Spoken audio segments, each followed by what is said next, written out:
My name is Cami Smith, and I am your host. And today we have a really special conversation that we're going to dive into. I am here with Dr. Cecilia MacCallum, who is medical oncologist and hematologist at the Centra Allenby Pearson Cancer Center. That is a mouthful. And I'm also here with Kayia DeVivo, who is a patient at the Cancer Center. And they have formed a really special relationship. And I don't want to give too much away because we're going to talk through that. But we're going to get to hear Kaya's story. And so we're going to dive right in because I feel like even in introducing you, I don't want to tell your story on your behalf. So first, Kaya, why don't you tell us a little bit about yourself and then what led you to Centra? Sure. So my name's Kayia, and I am 26 years old. Sometimes I forget. And I have been diagnosed with stage 4 colon cancer that has metastasized. I've had to practice that word to my liver, which still doesn't feel real to me. I was diagnosed at the beginning of July, and it was kind of a fluke thing how we found it. I went into the walk-in doctor thinking I had a gallbladder issue, and they kind of agreed with me and went over to the emergency room to get a scan of my gallbladder. And at 6 o'clock the next morning, a doctor walked in, not Dr. MacCallum, and told me that we were looking at stage 4 cancer. And it was kind of a whirlwind from there. And we kind of hit the ground running. Yeah. Thankfully, Dr. MacCallum and I had a relationship previously in 2019. I had developed a pulmonary embolism, which is a blood clot in your lung.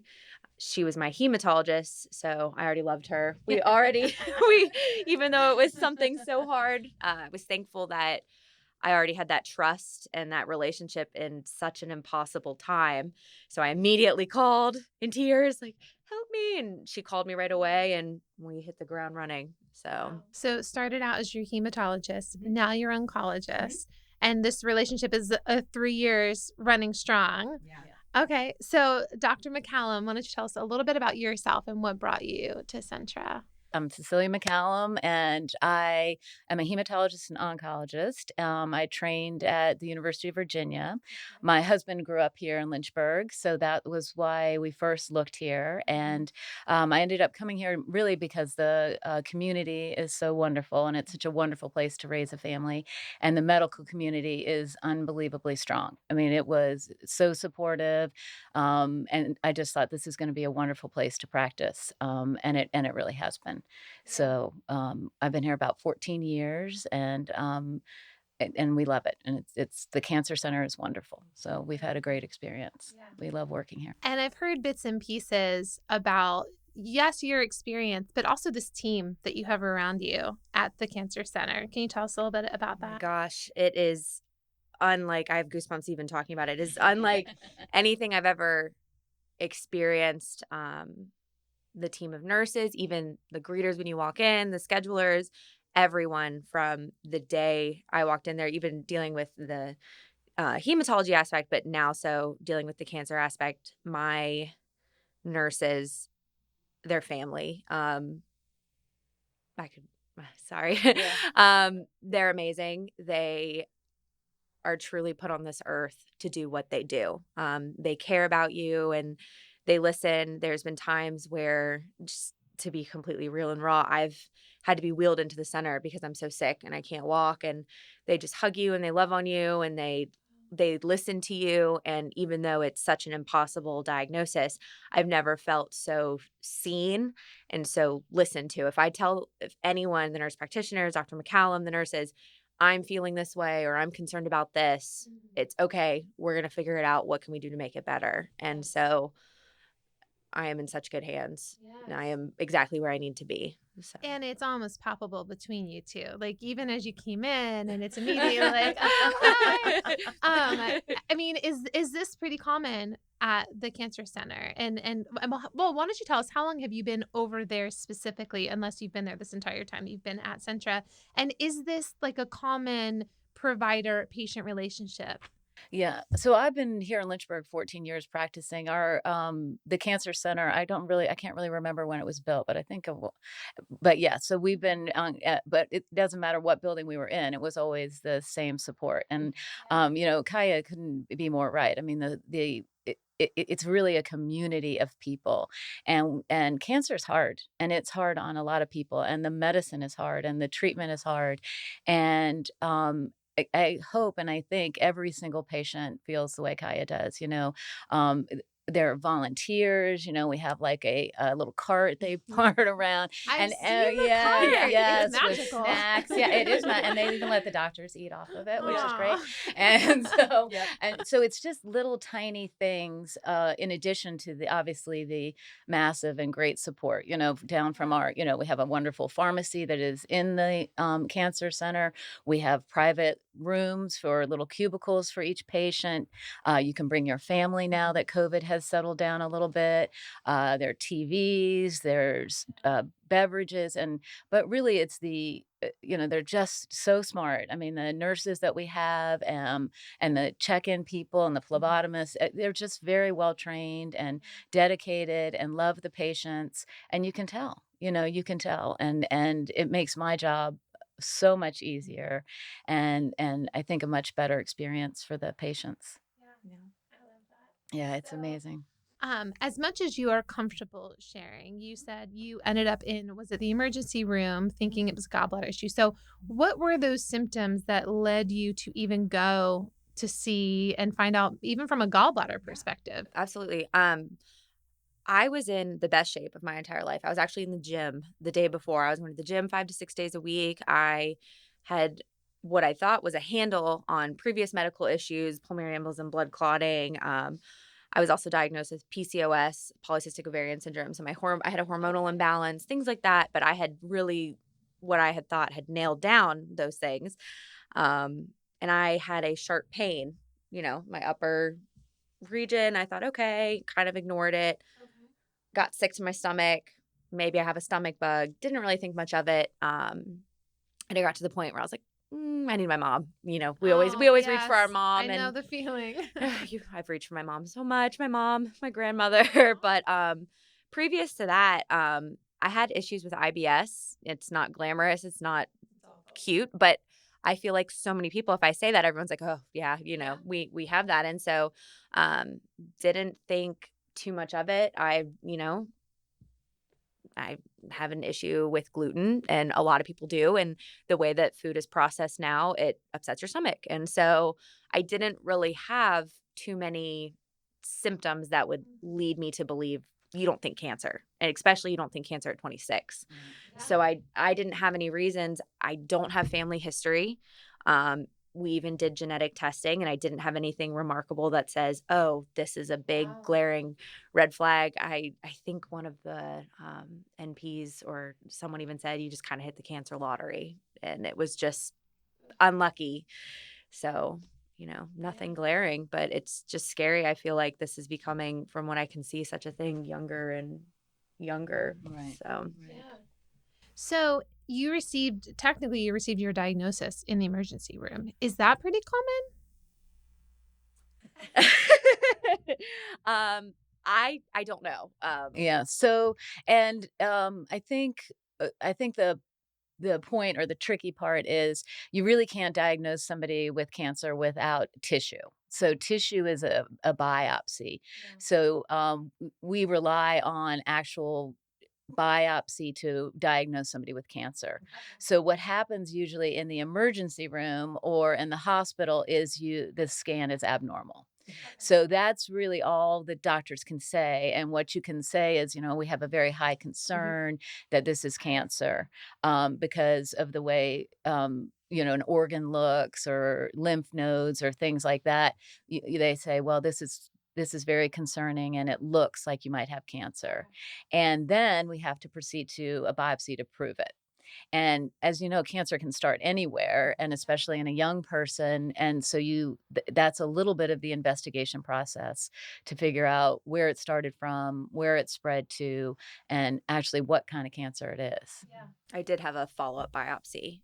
So I mean, unfortunately, the doctor was correct. And I had a biopsy where they took a needle and they went into my liver. They took samples out, and then that was. And you took that very seriously in that moment. And even where it was like, we have a concern, you should follow this through. Are there those that don't? Are there those who are like, probably not? Yeah, it's and Kaya probably too. I don't mean to interrupt her, but yeah, it's nobody wants to have cancer, and what Kaya touched upon too is we all have pain, right? And we all have aches, and oh well, it's not that, it's not going to be that. So it's normal, I think, to have some denial in the beginning, and a lot of people do. A lot of people feel like, oh no, the doctors are wrong, or this can't be right, or and so that's part of my responsibility and our responsibility both in the hospital and outpatient is to help people through that, because it's not always cancer. I don't want everyone thinking, that if they get a pain in their side, it's not always cancer, but it's certainly worth figuring out and certainly worth looking into and talking to your doctor about. So that's part of our responsibility, is to help people through and show them the scans and see what we're worried about. This is what this looks like. It shouldn't look like that. Let's go ahead and get tissue. If it's not cancer, we'll know. Knowledge, and Kaya and I always say that knowledge is power. That's how we get better. That's how we get stronger, is to know and know what we're dealing with. And your team has turned into really translators, right? Because there's all this information that, at the beginning, I'm sure was just foreign. Like, what do I do with this? So at this point, how has this impacted the rest of your life? It's impacted every area, to put it bluntly. But I think the biggest thing that Dr. MacCallum said to me at the beginning was, this is a marathon, it's not a sprint, which was very hard for me. Very hard for me, because I wanted to just fix it. I wanted to, okay, let's just fix it and get it done over with. And this isn't something that you can fix. And so, my poor parents. I am truly blessed with the world's best parents. They are amazing. And my grandparents, my boyfriend's parents, my friends, my family, I have the world's best support system, and I'm very blessed and I'm very lucky. But all areas, I'm not able to work fully right now just because of my up and down of my chemo regimen that I was on, which is okay. And it sounds funny, and I've told people this and they look at me a little strange, but I actually am happier with cancer than I was without it, just because I've learned to, every single day, you just take it as it comes, and you really don't know. And I've learned to appreciate the little things, and it sounds cheesy and cliche, and you let the things that don't matter go. And the biggest thing that I've stuck to is you take it one half day at a time. Because at one point I couldn't even look at the full day. I couldn't even, because to wake up in the morning and you have that one few seconds of peace, and then you remember you have cancer, and you cry and you get upset and you get frustrated and angry. And then it's like, okay, now we're just going to wrap this up. So is there support for that mental, emotional side of it as well at the cancer center? Because I know there's obviously a clinical side of it, but when it comes to just how you're walking through this, because everything you just shared is so real and raw. It's heavy. And it's heavy. So what does that look like at the cancer center? Yes, we have a wonderful social work and mental health team, and it's in place solely for that purpose. And we have a screening questionnaire that you do, and every single time you check in, and that'll red flag it. So if someone has a high depression score, anxiety, or even troubles at home, it's hard, as Kaya is saying, your whole family is involved. So, and that will trigger a consult, or the social worker or the mental health facilitator will just meet you after I talk to you. So a lot of times I'll come out of a room with a patient, and they'll be standing there and just talk to the patient, say, how can we help you? What's going on? Those kind of things. so that's very helpful. And then if I'm talking to someone and I feel like, they're feeling blue, I can also trigger it. So I can call them or let them know, while they're infusion, can you check on them, and make sure that they're heard and seen. Because, it's a very big part of cancer, and an important part. Yeah. And it seems like there's net after net after net to just make sure that there's nobody who falls through the cracks. I remember at one point, one of the NPs, they were looking at putting me on a medication. And again, because I'm a big fan of transparency, I am on antidepressants and anti-anxiety medication, which I was on pre-cancer, which thank goodness that I was on them. But she asked me, they were putting me on a medication. She goes, how married are you to your anti-anxiety medication? Because it can interact. And I was like, do not touch that. Do not take me off of that. Just because I was like, that is a need that I have for this time. And she's like, okay, we won't touch it. We won't. So I think the biggest thing is if you need help, ask for it, because again, they will, they will help you. So very personalized care. Yeah, absolutely. So real quick, I want to push in a little bit deeper and look at the clinical side of this. And this side, just full transparency, I don't fully understand everything that goes into it. And so you were diagnosed with colon cancer, and you said that it has spread. Is that the correct way of saying the word that metastasized? Yeah. So it has metastasized to your liver. So can you break that down for us, Dr. MacCallum, in just layman's terms? Absolutely. So Kaya's cancer started in her colon. The most common side is the left side, but it can occur anywhere in the large colon. Hers started there, and it spread by blood and lymph system to her liver. So one of the very common things is she does not have liver cancer per se. She has colon cancer that has spread to her liver. So it's a little subtle, but it helps us understand the pathophysiology of it. So, and also the treatment. So as I explained to Kylie, and as she knows very well now, the chemo will go all over her body, and it's targeting colon cancer. So it will hit the spots in her liver the same as it treats the spot in her colon, and all the lymph nodes in between. And chemotherapy is the only modality we have to treat cancer that goes all over the body. So surgery, as we know, you remove the primary tumor. Radiation kills what it's targeting. And then chemotherapy's job is to go all through the body, where the cells are floating around. Yeah. So, the cells floated from that primary colon tumor to her liver. So we know they're floating in her body. And that's what chemotherapy does. Yeah. That was confusing to me as well when you hear stage 4, because the stages I didn't understand. And so stage 4 just means that it has spread from one area to another. Okay. That's actually a really good point. What are the difference between the different stages? So stage 1 is, and colon cancer is staged, and most cancers are staged by what's called a T&M staging regimen. So the T is the size of the tumor, and in colon cancer, the depth of the tumor.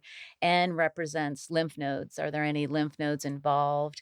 And M is metastatic. So has it spread from the primary site? So, breast or lung or colon to a different site that's metastatic.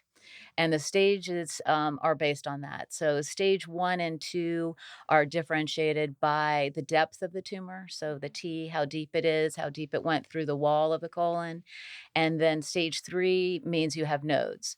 So generally, colon cancer is diagnosed majority of the time by a colonoscopy, which, signs and symptoms like Kayia was talking about led to the colonoscopy. They do that. They see they have colon cancer.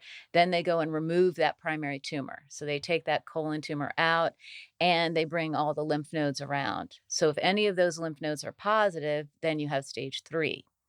But if it has spread to another organ, the liver, the lung, it's then stage 4. Okay. And so when you were diagnosed, it was immediately stage 4. Right. And so a colonoscopy, the age that is suggested is 50, Yes, right? ma'am. Yeah. And so what does prevention and screenings and how do you get ahead of some of these things? I look at your age being 26 years old. Thankfully, you had something that brought you in to find what was found. But like what would you say to those who are in their 20s, 30s, even 40s? And, could this have been caught sooner? What would that look like? So, what role and how does prevention and screenings play? So, yeah, the recommended age for a colonoscopy is 50. And if you have a family history or risk factors, it's 40. So obviously Kaya's nowhere near Yeah. that. So, and she's a very, very unique case, and so colon cancer is the third most common cancer in the United States. And there are about 150,000 people diagnosed a year. Under 50 is much rarer. So if you're under 40, I think it's about 10% of patients are under 50, and then 3% are under 40. So it's a very rare occurrence to be this young in particular. But so this screening has to be appropriate. We don't want every 20-year-old getting a colonoscopy. There are risks associated with that. That are not appropriate because your risk of having colon cancer is so low. So the things that you and Kaya didn't have any of these red flags, but if you have a big family history, of cancer and particularly colon cancer, that's definitely something you want to address with your primary care doctor because there are inherited syndromes, like Lynch syndrome, that you can get screening earlier. So if you have an inherited Lynch syndrome, you can get screening earlier and the insurance will pay for it and it's appropriate. But colon cancer is a cancer that is of older people. It is generally for people over 50. And your risk increases as you get older.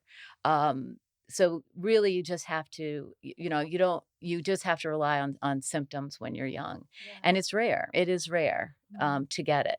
So, but and for Kaya, I don't think, unfortunately, what we all pray had happened, is that she bled. Usually colon cancers bleed, and that is the first sign so that you can find it before it spreads to the liver. Her tumor did not give her signs like that. It didn't bleed, it didn't obstruct, it didn't, very rare, yeah. And so it's that, and it can grow for some time, because you just don't know it's there. And hers grew for a while and then had time to spread to her liver. Yeah. So, very important message kind of impacted there that while this is a very rare case, it should not invoke any kind of fear to go to your doctor and say, I want to get all these things done, especially at a young age. However, I do think that that it is important primarily to have that relationship with your provider. And so, because it sounds like that's where the knowledge is going to come. So, if you have primary care, whether you have a history or not, understanding what are some concerns or some reasons you should not jump and ask for a colonoscopy, or at least have a conversation. Well, and I also think not ignoring the signs and the symptoms and not just, well, I don't want to deal with that. And Yeah. I especially want to, say I have a very good friend. Her name's Demi, and her husband, Mike, was in his 30s. And unfortunately, he did pass away earlier this year of colon cancer. And, he was in that 3% like I am. And Demi has been a wonderful source of information and support for me. And he had those symptoms and he had those signs. And it's not that he necessarily ignored them, it's that his doctors didn't listen. His doctors didn't, well, you're young, and they refused to give him a colonoscopy. And it's not that he was coming out of fear, it was that he was coming out of a genuine concern.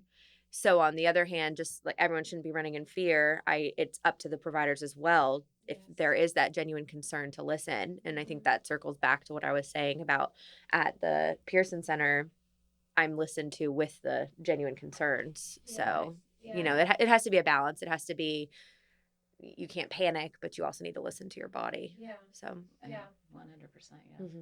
And there are non-invasive ways like stool cards and things like Right. that can help screen people. Sure. So, how would you encourage those listening today to be cancer informed? Wow. That's hard because everything that I thought I knew about cancer pretty much isn't real. We're not real, but it's just it's Well, it doesn't fit into the box. That's for no, sure. and Yeah. you know what you see in movies and what you Right. hear, and to be quite frank, when I think of cancer, I think of older people Mm-hmm. who are bald and who that's just cancer. That's all the knowledge. That was the knowledge I had. And they're smoking like a chimney. Yes, exactly. And so sure, Right, and that was my knowledge. So you know, social media has come a very long way with cancer information. I say that way is a great way, especially with the younger generation, because you're already on that platform. Dive in. I think ask questions. Just knowledge is power. Ask your, the next time that you're seeing your primary care physician, if you have a question, just ask. I think that's what I would say. Just ask the questions. And the American Cancer Society has a wonderful website, Yes. and I think it's very manageable, and there's all kinds of screening things and risk things and background, and, you could sometimes even put in a symptom, and it'll help you. And it's that is a good source of accurate information. That specific website, do not Google symptoms. Don't Google. I made the mistake. I made the mistake of Googling my survival rate when I was diagnosed with cancer. And I was like, my mom was like, Kayia, why did you do that? I called my mom, and I bless my mom's heart. Mom, I love you so much. But yes, we love you, Mom. So make sure it is a good source. But we don't need to be doing that. So it really needs to be like a compilation of information that you are receiving, and you're receiving carefully. And so going to, and what was the website you said? American Cancer. So American Cancer Society is going to be a good resource for you, but also your primary care doctor, and advocate for yourself. Yes, right. And then a healthy balance between those things is going to have you in the right space. And then a good support system and developing a relationship with your doctor. You guys have such a cool relationship. Well, as you can tell, Kayia is a very amazing woman. I love She's that. an amazing woman and an amazing friend and patient, and I could also cry. It's a gift and a privilege to be involved with Kaya's life. And I'm sorry that it has been this, but I'm very grateful. It's been quite a gift to me. So, Kayia, if there was any message that you could send to those listening, what would it be? It sounds cheesy, but like I said, take life one half day at a time. If you can get from breakfast to lunch, you can't, as much as you have to look at a big picture when you're looking at a marathon, don't focus too much. Just take it in small bites. yes. Yeah. Small bites. And like Kayia said in the beginning too, it's the joy of life. She has a wonderful life, and she has a wonderful family, and there's always find that joy in your life. Because you don't ever know. We don't ever know. We're not guaranteed tomorrow, which is a silly thing or cheesy thing to say, but it's true. And we see it all the time in our job, and there's amazingly strong people. But it's a good thing to remember. Well, thank you both for Yeah, being thank here, you. for Thank sharing you. your wisdom Absolutely. and for Yeah. sharing your story. I just feel honored to get to see your relationship together, but also just hear a small part of it. And for those of you who are listening today, I hope that you do take those few just stepping points where you can create a strong relationship with your primary care provider, to listen to your body, to pay attention and take action when things feel unripe. And also the American Cancer Society website. Make sure that you're getting factual information if you're looking at information online. And then all of those things together are really going to equip you to make good decisions and stay informed. So I hope that you all are taking that away from our conversation today. And I hope that you'll join us again on Centra Scripts.